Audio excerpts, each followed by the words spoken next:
Sekarang kuliah kita kali yang ke-100. Sebagai pendahuluannya, kita petik kata-kata Said Abdullah bin Alawi Al-Haddad. Dia kata dalam kitab dia Al-Ilmiyah wa Usulul Hikmah, nescaya tiada engkau melihat sebuah kitab pun yang lebih menghimpunkan segala ilmu yang memberi manfaat itu daripada segala kitab yang ditulis oleh Imam Al-Ghazali, seperti Ihya Ulumuddin, Arba'inul Usul, Minhajul Abidin, Bidayatul Hidayah. Kata ni Syekh Abdullah bin Alawi ni, bagi dia kitab karangan Imam Ghazali ni sangat-sangat hebat. Dan alhamdulillah kita dipilih oleh Tuhan untuk belajar kitab Ihya. Dan di samping kita belajar kitab Ihya ini, memang kita sentuh pun kitab-kitab yang disebutkan tadi. Termasuklah kitab Muqis, yang semua karangan Imam Ghazali juga, kitab Kimia, kitab Bidayatul Hidayah, kitab Risalah Laduni, Minhajul Abidin dan lain-lain. Imam Ghazali juga dia sebut dalam kitab dia Jawahirul Quran, sesungguhnya ilmu tarikhah dan suluk yang dinamakan dengan ilmu tasawuf itu adalah lebih tinggi dan lebih mulia daripada ilmu fiqh dan ilmu kalam. Macam kita selalu sebut dululah, ilmu tasawuf ni dia nak menggilap yang tauhid, menggilap yang fiqh. Jadi bersinarlah ilmu tauhid dan ilmu fiqh tadi dengan tasawuf. Siapa yang meninggalkan ilmu tasawuf, dia dapat tauhid dan fiqh tapi tak bersinar sebab penggilap dia tu tak ada. Jadi secara ringkasnya, ilmu tasawuf ni dia lebih tinggi lah daripada ilmu kalam dan ilmu fiqh. Dan yang lebih tinggi daripada semua itu ialah ilmu makrifat, yang dinamakan juga ilmu hakikat. Ini yang kita sedang belajar dalam 2-3 kuliah kebelakangan. Dikatakan Imam Ghazali juga pernah mengatakan, aku menyeberangi lautan fiqh, aku sampai ke seberang. Aku menyelami lautan tauhid, aku sampai ke seberang. Aku menyeberangi lautan falsafah, aku sampai ke seberang. Tapi apabila aku menyeberangi lautan tasawuf, aku tenggelam di dalam lautannya tanpa penghujung. Itu nak menunjukkan tasawuf ni macam mana kedudukannya.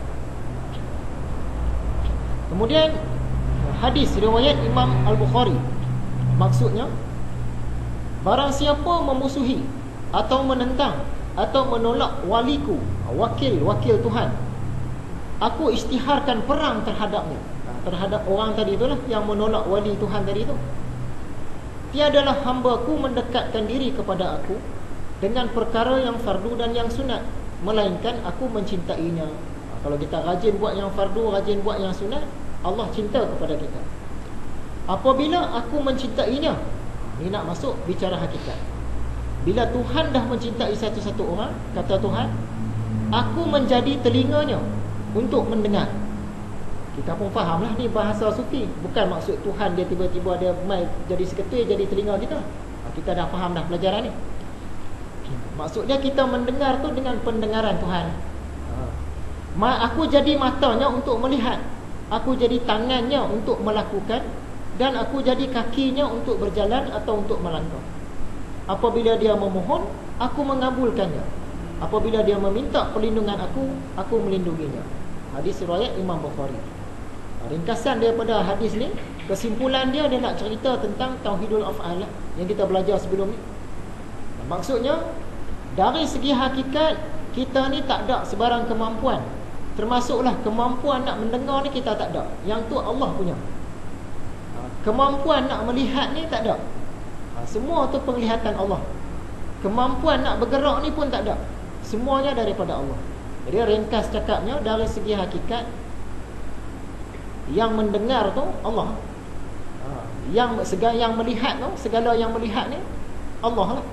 Secara ringkasnya, segala pergerakan yang berlaku di alam ni pergerakan Allah lah. Secara ringkasnya dalam bahasa sufi. Jadi setakat hari ini,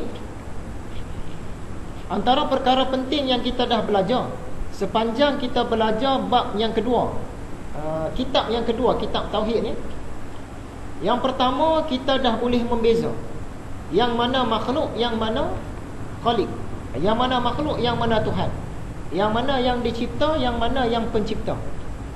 Bahkan sepatutnya kita dah sampai kepada peringkat orang kata seimbas ikan di air tu dah tahu jantan betina. Maksudnya kalau satu-satu benda tu main melintas depan kita, kita tahu dah Tuhan ke bukan. Sebab kita belajar dah hari tu. Sepatutnya sampai situ dah. Dan saya yakin tuan-tuan memang sampai dah pun. Dia datang seketul depan kita, kita boleh saring sekejap dengan izin Allah. Tak sampai sesaat pun boleh saring dah. Tuhan ke bukan. Dia mengakulah macam mana pun, datanglah rupa macam mana pun, kita boleh saring dah. Kalau kita menggunakan pelajaran kita sepanjang bab yang kedua ni, topik kitab yang kedua. Dalam kitab Kashful Asrar dikatakan, dia buat soalan, mana yang dinamai jahil murakkab. Dia kata yang jahil murakkab ni apa benda ni? Macam mana orang yang jahil murakkab ni? Berikan fatwanya akan daku. Tuan kitab tanya, tuan kitab sendiri jawab. Adapun yang dinamai jahil murakkab itu tiada membezakan antara muhdath dan qadim. Maksud dia tak reti nak beza yang mana yang baharu, yang mana Tuhan. Tapi kita belajar Tuhan tak terpengaruh dengan tempat, baharu terpengaruh dengan tempat. Tuhan tak ada rupa, baharu ada rupa. Tuhan dia tak ada sempadan, baharu ada sempadan. Kita dah boleh membeza dah. Dengan pelajaran tu tadilah dia datang seimbas. Orang kata sekilas ikan di air pun tahu dah jantan betina. Tahu dah Tuhan ke bukan dengan pelajaran tu tadi. Yang kedua, manfaat dia setakat ini, kita tak tersalah sembah. Bila kita belajar membeza antara muhdath dengan qadim tadi, yang baharu dengan yang qadim, kita sekarang ni betul-betul sembah Allah yang Esa. Kita tak sembah makhluk, dan kita pun tak tersembah Tuhan yang bercampur dengan makhluk. Yang ketiga, kita dalam keadaan tak ragu-ragu dah. Rupa macam mana datang pun kita tahu Tuhan ke bukan Tuhan, tak ragu-ragu. Yang keempat, kita dah tahu yang mana pandangan hakikat, yang mana pandangan syariat. Tak bercampur-campur dan tak keliru dah. Kalau kata ayam mematuk, kita boleh cerita. Pandangan syariatnya, yang mematuk itu ialah ayam. Pandangan hakikatnya, ayam langsung tak ada kuasa nak mematuk. Itu semua kuasa Tuhan. Kita boleh beza dah. Sebab kita dah belajar. Jadi tak bercampur dah. Pandangan hakikat, pandangan syariat tak bercampur. Yang kelima, kita pun dah belajar makam-makam di dunia ni berkait dengan makam-makam di akhirat. Akhirat esok duduk syurga yang mana, pada makam yang mana, dia bergantung dengan makam kita di dunia. Kita belajar ni di mana? Masa kita sentuh kitab Mishkatul Anwar.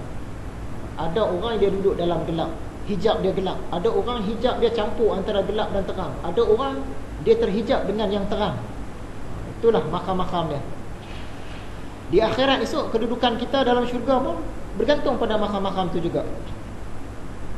Sejauh mana kita di dunia ni dekat dengan Tuhan, di akhirat pun macam tu lah. Umumnya macam tu lah. Tapi kalau Tuhan kata kamu ahli neraka, kan, makam dia tinggi mana pun neraka juga. Itu kita faham lah.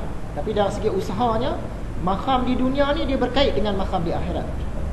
Yang keenam, secara umumnya kita dah dapat tauhidul af'al. Kita dah boleh memandang dah semua pergerakan Tuhan, dah boleh pandang dah. Yang ketujuh, kita dah tahu sikit-sikit tentang bahasa dalam orang-orang kerohanian dan contoh-contoh yang digunakan oleh ahli-ahli kerohanian. Jadi malam ini kita nak mantapkan lagi supaya kita tak tersalah faham. Jadi kesimpulannya, apa yang kita dapat sepanjang pelajaran ilmu tauhid ni tadi, sebenarnya kita dah melangkah beberapa langkah ke dalam ilmu mukasyafah. Awal-awal pelajaran kitab Ihya dulu, ada dua ilmu yang merupakan jalan ke akhirat, iaitu ilmu mukasyafah dan ilmu muamalah. Ilmu muamalah ni memang kita duk belajar lah setiap hari ni. Tapi ilmu mukasyafah ni awal-awalnya dulu, peringkat paling asas, kita mengakui ilmu ni ada dan kita hormat pada orang-orang yang ada ilmu ni.